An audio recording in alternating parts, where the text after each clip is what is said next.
The Wirelume wireless vacuum cleaner has a very interesting concept.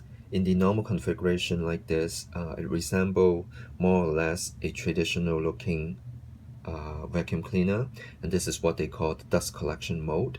You can twist this and remove the compartment there, and then there are an assortment of attachments that you can attach to the back side of the vacuum cleaner. And there's a twist lock, so you have to put it in and just twist it, and then it will lock it in place. And this is what they call the blowing mode.